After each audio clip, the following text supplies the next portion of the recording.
Is there anything Tex McIver could have said to make you believe it was an accident? He could have actually told us what happened in the car, but I don't think that would have changed anybody's mind because, like I said, a revolver gun does not just go off by itself. That is Juror 61, one of the 12 people Monday who found Tex McIver guilty of murdering his wife, Diane. Tonight, Juror 61, whose name is Lakeisha Boyd, took a ride with me in the late-feed SUV, retracing the route that Tex McIver drove the night he shot and killed his wife, Diane. During that ride, she takes us into the courtroom and into the jury room, so tonight we can really understand why the jury convicted Tex McIver of murder.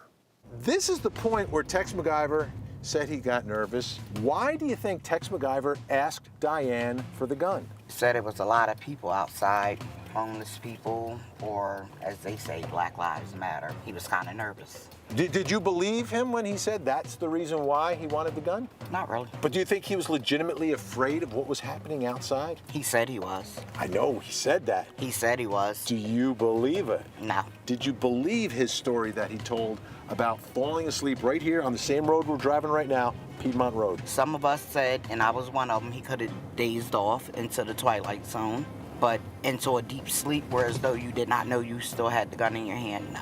How do you think Tex McIver was holding that in the back seat? He said it was resting on his lap. I remember what he said. You remember what Tex McIver said. Yeah. How do you think he was holding it? It could have been resting on his lap because when we got inside the truck and we did it, it was resting on my lap and it lined right up with the projector. Do you believe that he was aiming the gun at Diane when it went off? He had to be, because if he was asleep, he could have put it in a downright position. He could have put it in any position besides pointing that gun at her back. Was he awake when the gun was fired?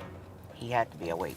Did he squeeze that trigger on purpose? We didn't come to a conclusion that he did it on purpose. We came to a conclusion that he was reckless with the gun. What made you find him guilty of aggravated assault? What was it that he did? He intended bodily harm to another. You do not believe that when he intentionally shot Diane McIver, he did not intend to kill her? The state did not prove to us that he had intent to kill her. But to wound her, he did? Yes. Should Tex McIver die behind bars? I don't wish death upon nobody, but if that's justice, then yeah. You can watch our entire drive with Juror 61 on the Late Feed Facebook page, along with links to our coverage throughout the trial.